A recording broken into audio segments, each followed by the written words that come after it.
Salut mes chers élèves, j'espère que vous allez bien. Alors, à partir de cette séance, on va commencer à diffuser des leçons à distance sur notre chaîne YouTube à cause de la pandémie, comme vous le savez. Alors, nous sommes pas dans une période de vacances, mais par contre, on est en train de poursuivre toujours nos études, mais d'une façon qui est différente. Si vous avez bien sûr des questions, n'hésitez pas à les envoyer. Nous sommes toujours à votre disposition. Alors, toujours dans la deuxième partie de notre cours, qui est les phénomènes géologiques externes, on va entamer la troisième activité qui s'intitule la représentation d'un relief sur une carte. Mais avant d'entamer cette activité, mes chers élèves, j'aimerais bien vous faire un petit rappel. Alors, nous avons parlé, si vous vous rappelez, de la sortie géologique.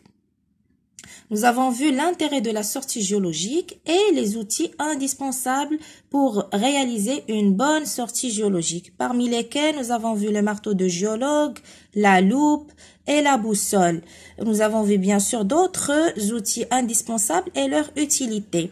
On a vu aussi la carte topographique. Comme vous le savez maintenant, la carte topographique, c'est une carte à échelle réduite représentant un relief d'une région géographique de manière précise sur une surface plane. Et comme vous voyez là, dans cette image, ça correspond à une carte topographique qui contient différentes couleurs. Voilà, chaque couleur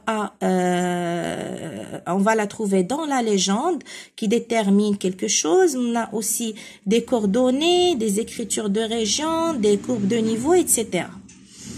Donc, les éléments qui facilitent la lecture de la carte topographique sont l'échelle. On a vu à titre d'exemple l'échelle de la carte topographique par laquelle on a travaillé en classe la dernière séance. C'était 1 sur 50 000. Ça veut dire que 1 correspond à 1 cm sur la carte et chaque 1 cm sur la carte correspond à 50 000 cm sur le terrain.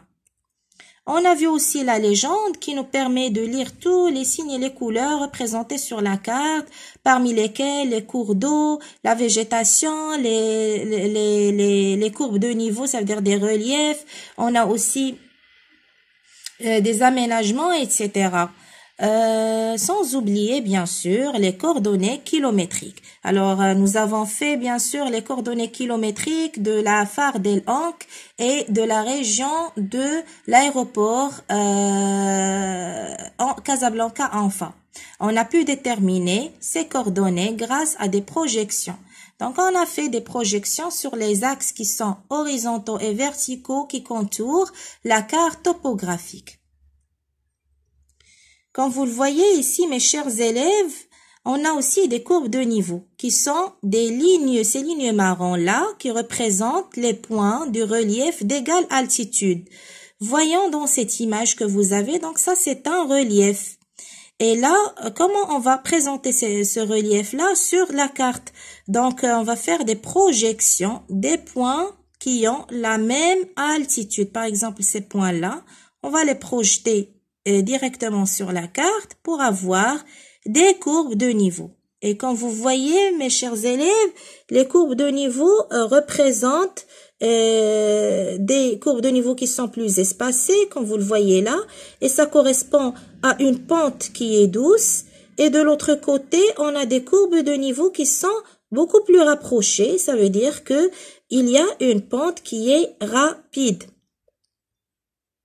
Alors, comme vous le voyez là, donc pour présenter ces courbes de niveau sur deux axes, un axe qui est vertical, qui représente les altitudes en mètres, et un axe horizontal. Donc, dans cet axe vertical, on représente les altitudes des courbes de niveau. Donc, vous avez 110, 120, 130, 140, 160, 170, etc. Donc, vous voyez que à chaque fois, on rajoute 10. Ça veut dire que l'équidistance est de 10. Et je vous rappelle, mes chers élèves, que l'équidistance, ça correspond à la distance entre les courbes de niveau. On a aussi, comme on vient de dire, les équidistances. Donc, l'équidistance qui est la distance entre les courbes de niveau, comme vous voyez, elle est la même. Mais là, vous pouvez trouver les points cotés qui indique la hauteur d'un point entre deux courbes de niveau et ils sont exprimés sous cette forme-là. Donc, on écrit entre deux parenthèses et on écrit le chiffre. Alors, on va dire qu'est-ce que ça veut dire les points cotés? Ce sont les points portant des chiffres d'altitude précises entre deux courbes de niveau.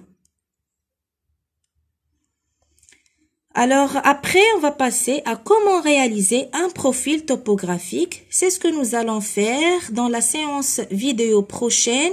Jusqu'à cette séance, je vous souhaite un bon courage. N'hésitez pas de répondre aux questions que vous avez dans le fascicule et de demander si vous avez des questions. Je vous remercie, mes chers élèves, et au revoir.